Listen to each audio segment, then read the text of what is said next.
Old Milan.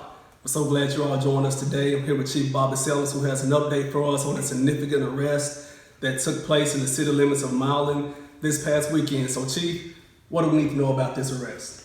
Well, Friday our detectives went out with a search warrant to a house on Denny Drive and executed that search warrant. It was a marijuana search warrant. When they got in the house, they did find high-grade marijuana.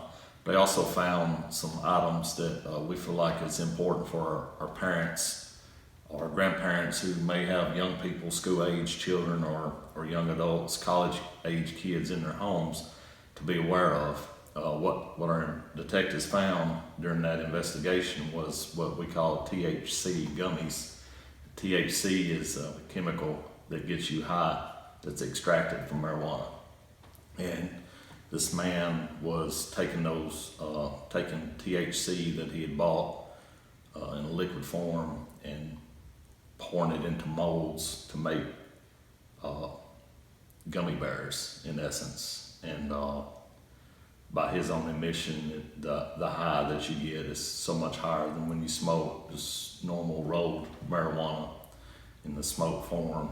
And we just want our parents to be aware. There's some photographs put up, attach this video to what they look like. So if you see these things in your kids' possession, in their backpack or in their vehicle or whatever, you know what you're looking at. And the man that we wound up arresting was Jeremy Baldwin. He's a 41-year-old male from here in Milan.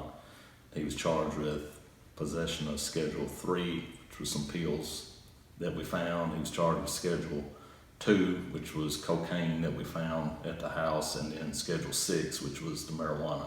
And all those charges were to resell, with intent to resell. So he's not necessarily just a consumer of those 3 illegal drugs. He was also selling them. And then we did recover some firearms during the arrest. And he was charged with being in possession of a firearm during the commission of a felony.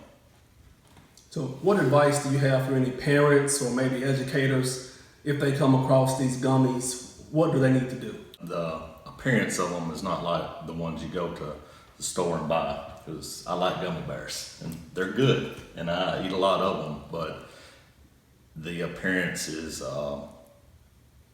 any parent or grandparent ought to be able to tell that they're homemade and not something that the child has went and bought at the store. So if they find them in a container that's not a manufactured package, then they can call the police. We'll come out and start an investigation and figure out where they come from. Chief, thank you for the information on this day. Thank you for your time. Milan, remember, we love you. Stay safe.